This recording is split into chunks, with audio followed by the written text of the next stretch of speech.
سنة 2023 واحدة من أقوى السنين اللي مرت على الدراما المصرية في السنوات الأخيرة، وده علشان في السنة دي قدمت لينا مجموعة من الأعمال المميزة والقوية في مختلف التصنيفات. عشان كده قررنا نجمع لكم في القائمة دي أفضل 10 مسلسلات مصرية في 2023، واللي ما ينفعش إنك تفوت واحد منهم. في المركز الأول معانا مسلسل بلطو. حكمت المحكمة حضورية على الطبيب عاطف كمال محمد بحالة أوراق على فضيلة المفتي. وهو مسلسل كوميدي خفيف بيحكي عن مغامرات شاب متخرج من كلية طب بيتم تعيينه في وحدة صحية في قرية نائية بعيدة عن القاهرة، وبيواجه فيها العديد من المواقف الطريفة والمشاكل مع أهل القرية وزملائه في العمل. والمسلسل مأخوذ عن رواية بلطو فانيلا وتاب، والمسلسل من بطولة عصام عمر ومحمود حافظ ومحمود البزاوي وعارفة عبد الرسول ومريم الجندي، وتم عرضه على منصة واتش إت خارج السياق الدرامي، وبيتكون من 10 حلقات. تكليفك هيبقى فين؟ لا يا عم مش لدرجة حلوان. انا جايب جيد جدا، انا مش هروح الاماكن دي. انا بقول لك ايه؟ رحت اشوف الليف دي ازاي؟ المسلسل جميل جدا وبيعكس جانب من الواقع المصري بطريقة ساخرة ونقدية. الوحدة بتتحرق! حد ينده لنا الشيخ مرزوق بسرعة. ده بقى اللي هيطفي الحريق. بجانب ان الاداء التمثيلي مميز والحوارات مليئة بالكوميديا الخفيفة. انت دلوقتي رسميا بقيت مدير الوحدة، علشان كده المسلسل ده يستحق انك تشوفه. طب يا جماعه انا اعرف القوانين دي منين؟ وفي المركز الثاني معانا مسلسل الصفارة. بحاول ارجع بيها اصلح حياتي اللي باظت. والمسلسل ده بيمثل عودة قوية لأحمد أمين في البطولة المطلقة بعد التجربة المذهلة لمسلسل ما وراء الطبيعة على منصة نتفليكس. والمسلسل تصنيفه كوميدي خيالي ومكون من 15 حلقة فقط.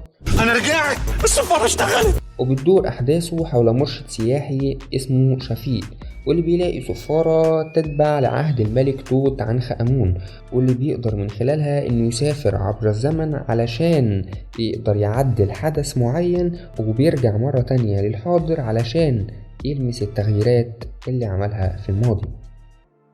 أنا عارفة يا أستاذ شفيق ومقدرة إنه مش سهل خالص إن حضرتك تكون أب وتكون أم في نفس الوقت. المسلسل الثالث معانا وهو مسلسل تحت الوصاية.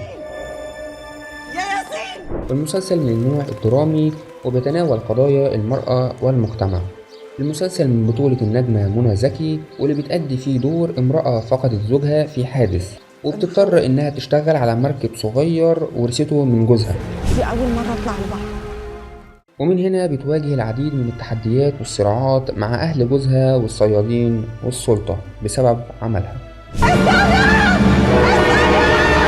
المسلسل رائع ومكون من 15 حلقة فقط، وبيظهر من خلاله الواقع المصري بطريقة حساسة وجريئة، ده غير الأداء التمثيلي الرائع والشخصيات المتنوعة.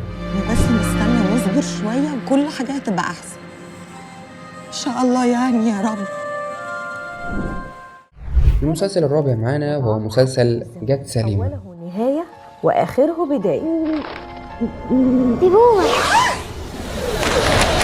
المسلسل من بطولة دنيا سمير غانم ومحمد سلام، وبيمثل عودة قوية للنجمة دنيا سمير غانم بعد انقطاعها لمدة سنوات عديدة عن الدراما المصرية.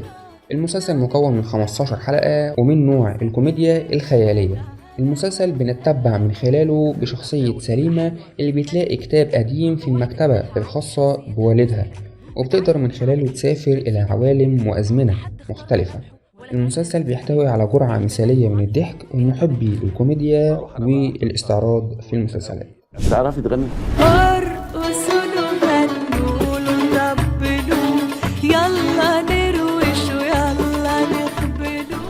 وفي المركز الخامس معانا مسلسل الكتيبة 101.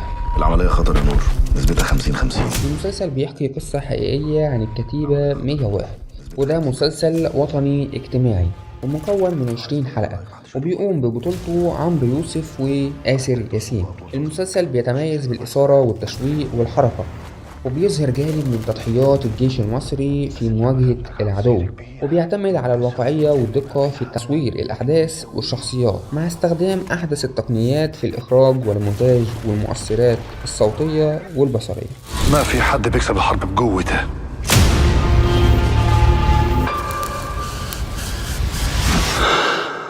الحرب بتكسبها بالخدعة.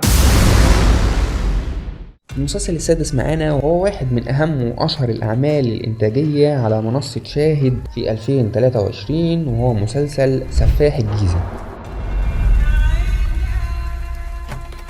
واللي بينتمي لفئة الرعب والإثارة النفسية. المسلسل مكون من 8 حلقات ومن بطولة أحمد فهمي وباسم سمرة ورقين سعد، والمسلسل بيجسد أحداث حقيقية لشخصية قاتل متسلسل زكي وبارع، واللي قدر ينشر الرعب في قلوب المحيطين بيه.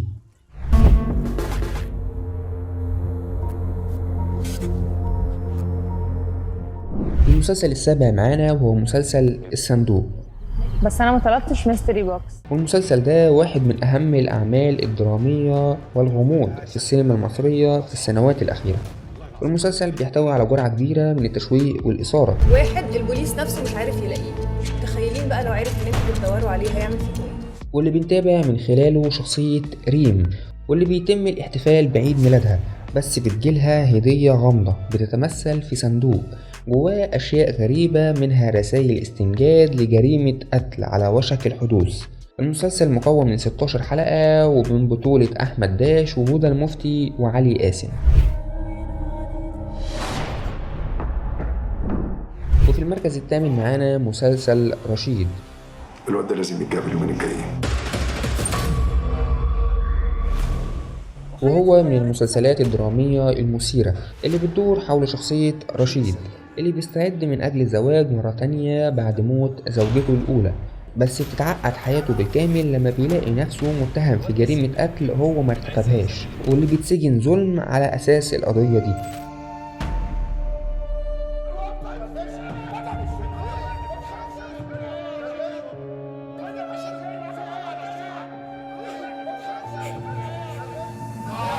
ومن هنا بيبدأ يحط خطة للانتقام. المسلسل مكون من 15 حلقة وبيقوم ببطولته محمد ممدوح ورهام عبد الغفور. المسلسل التاسع معانا مسلسل الهرشة السبعة. كفايه نادين بقى، كفايه دراما.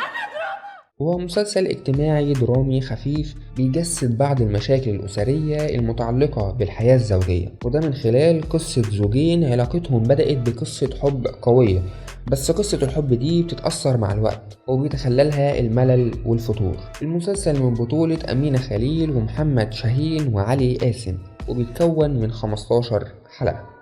حبيبتي أنا خايف عليكي، مخك هيصدي من القعدة. اشتغلي يا نادين، اشتغلي. وآخر مسلسل معانا في القايمة وهو مسلسل كامل العدد. ما مش أي واحدة تقعد تعصر شوية فاكهة ولا تضربهم في الخلاط تعملي فيها فرغالي التجميل. فرغالي؟ المسلسل بتدور قصته حول طبيب تجميل بيقع في حب فتاة صاحبة مشروع مستحضرات تجميل، ولما بيقرروا الزواج من بعض بتقف ظروفهم العائلية في طريقهم. ليلى عيالي فين؟ جماعة أنا اتجوزت صغيرة وعندي 4 عيال. المسلسل من نوع الكوميديا الاجتماعية وبيتكون من 15 حلقة ومن بطولة دينا الشربيني وشريف سلامة. ومن هنا انتهت قائمتنا بأفضل 10 مسلسلات في 2023. ولو الفيديو عجبك ما تنساش تعمل لايك وتشترك في القناة علشان ده بيشجعنا جدا. سلام.